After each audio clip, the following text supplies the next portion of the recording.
Baik, kita lanjutkan pembahasan kita itu tentang krisis makna. Tentang krisis makna. Saya kira dalam buku kita bisa lihat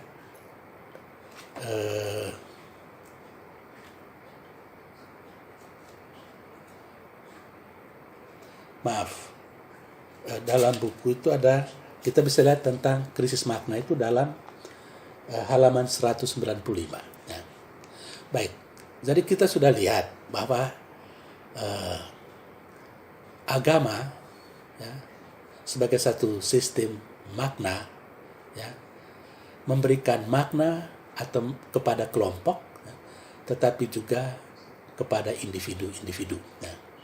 Baik, sekarang kita lihat ya, bahwa sistem makna itu ya, baik makna individu ya, makna-makna yang dihidupi oleh seorang individu ya, maupun makna-makna yang dihidupi oleh kelompok ya, dapat mengintegrasi pengalaman sehari-hari ya ke dalam keseluruhan sistem makna ya.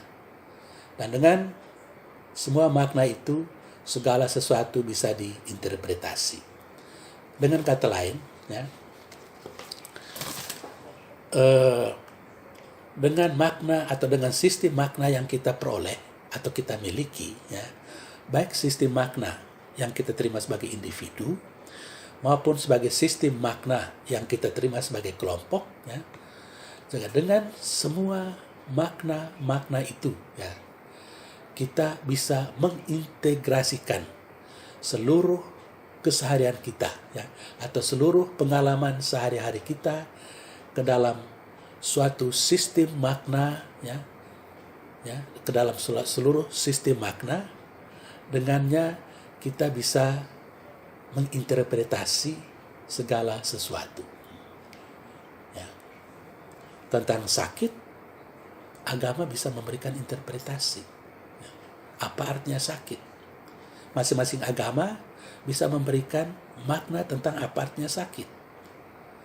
Tentang kematian, agama bisa memberikan makna ya.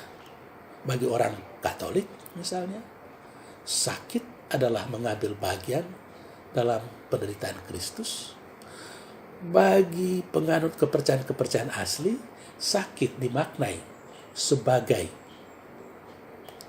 hukuman dari dewa-dewi ya, atau hukuman dari kekuatan supernatural, wujud tertinggi ya. Jadi masing-masing sistem makna itu ya, mempunyai cara atau sistem untuk memaknai pengalaman sehari-hari ya. Ya. Baik, itu yang kita sudah lihat. Namun kita harus akui juga, saudara-saudara ya, ada pengalaman-pengalaman ya, atau ada peristiwa-peristiwa yang tidak begitu gampang diinterpretasi atau dimaknai dengan menggunakan sistem makna yang sudah ada. Dengan kata lain, ya, tidak semua pengalaman-pengalaman itu bisa dengan gampang diinterpretasi atau dimaknai oleh sistem makna yang ada. Misalnya sekarang, ya, kita semua hidup dalam kecemasan karena takut virus corona. Pengalaman-pengalaman itu sulit diinterpretasi. Mengapa?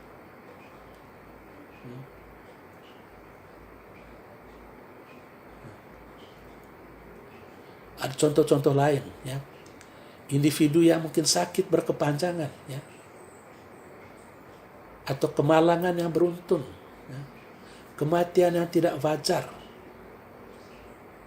atau kematian orang-orang yang baik, kematian anak-anak kecil yang tidak berdosa, sulit diinterpretasi atau tidak terlalu gampang ya, dimaknai atau diinterpretasi dengan menggunakan sistem makna yang ada.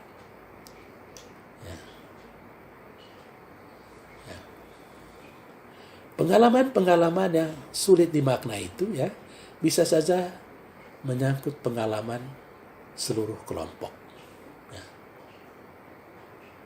Ya, sekarang pengalaman umat manusia, virus corona, atau pengalaman orang-orang Israel ketika mereka menjadi tawanan di Babilonia, itu pengalaman seluruh kelompok yang sulit dimaknai.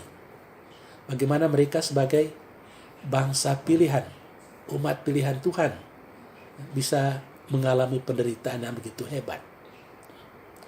Sulit dimaknai. Atau bangsa-bangsa yang baru saja mengalami peperangan. Sulit menginterpretasi misalnya pengalaman orang-orang Yahudi pada waktu Perang Dunia Kedua, ketika jutaan orang-orang Yahudi dibunuh oleh Hitler. Sulit untuk memaknai, sulit untuk memberi interpretasi atas peristiwa itu.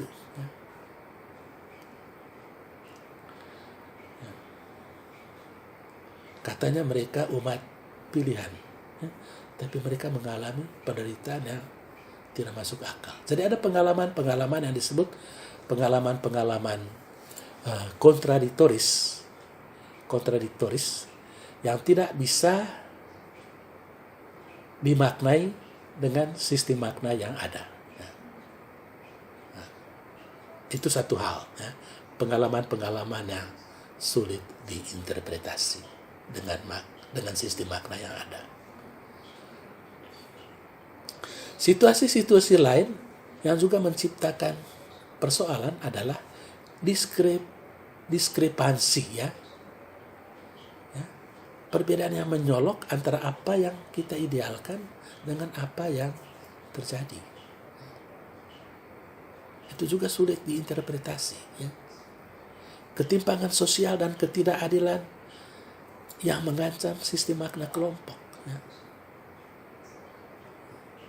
Ketika hal-hal seperti itu tidak sesuai dengan ideal-ideal kelompok. Ya. Itu sulit diinterpretasi. Ya. Sulit diinterpretasi. Sulit dimaknai. Ya. Ketimpangan atau diskrepansi antara ideal-ideal kita dan pengalaman atau kenyataan yang terjadi. Ya. Itu juga satu krisis. Ya. Ya. Karena ancaman ketidakbermaknaan akibat pengalaman-pengalaman kontradiktoris, ya, maka diberilah penjelasan baru. Ya. Jadi itu tadinya ada pengalaman yang tidak bisa diinterpretasi dengan kerangka referensi yang ada, dengan sistem makna yang ada, maka terjadilah apa yang kita sebut itu krisis makna. Ya. Tidak bisa diinterpretasi, atau ada ketimpangan antara ideal dengan apa yang terjadi. Ya. Kita mengalami krisis makna. Jadi itu yang disebut krisis makna.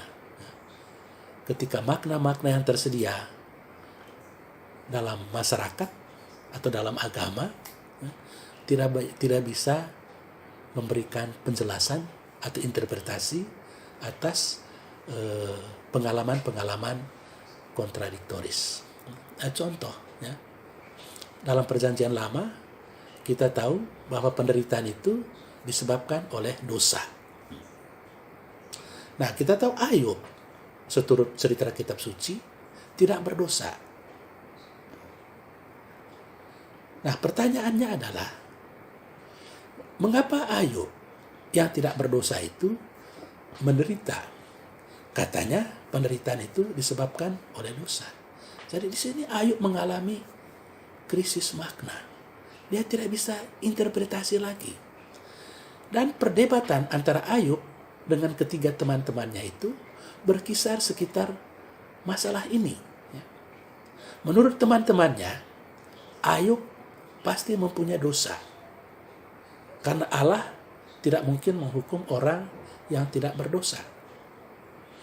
Tetapi sebaliknya, Ayub katakan, tunjukkanlah kepada saya di mana dosa saya, supaya saya bisa terima bahwa saya memang menderita karena dosa-dosa yang saya perbuat.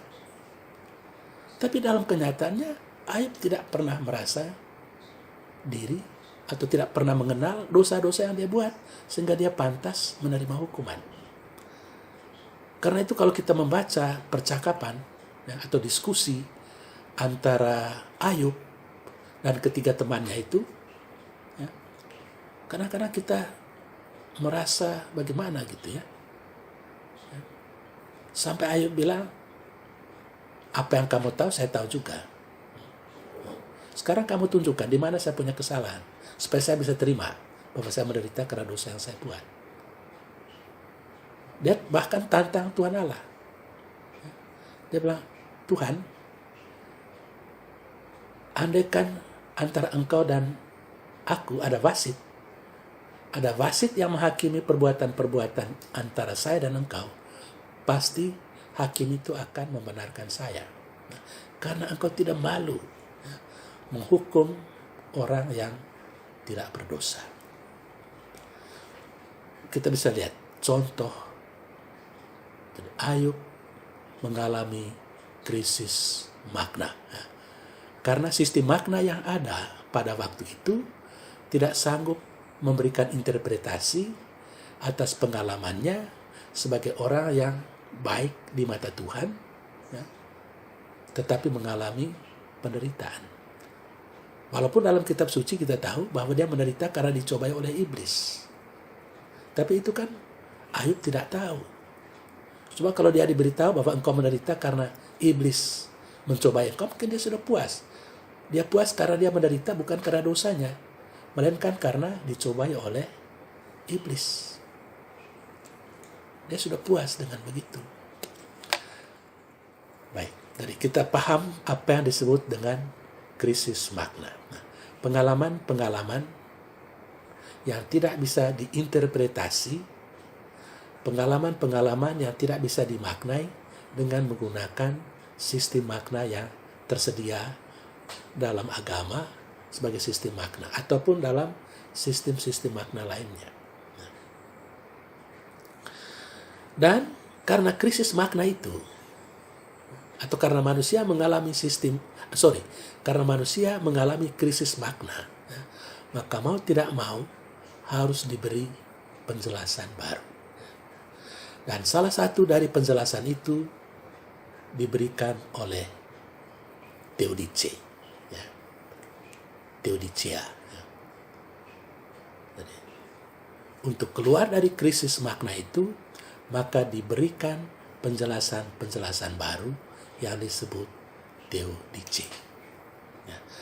Baik, apakah Theodice itu? Atau Theodicea itu?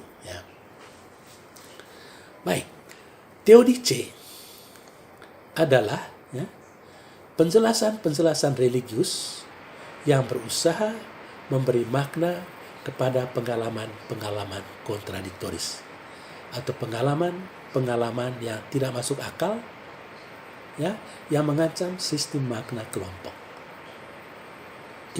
Itu arti dari Theodice, Theodicea. Jadi penjelasan religius yang berusaha untuk memberikan makna baru.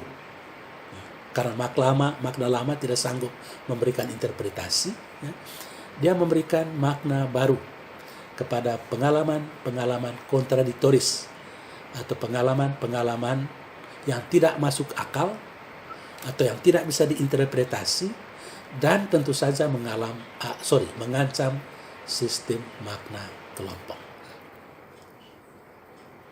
Salah satu contoh itu adalah pengalaman penderitaan atau kematian. Jadi pengalaman kematian mengancam sistem makna kelompok atau penderitaan yang tidak masuk akal mengancam sistem makna kelompok.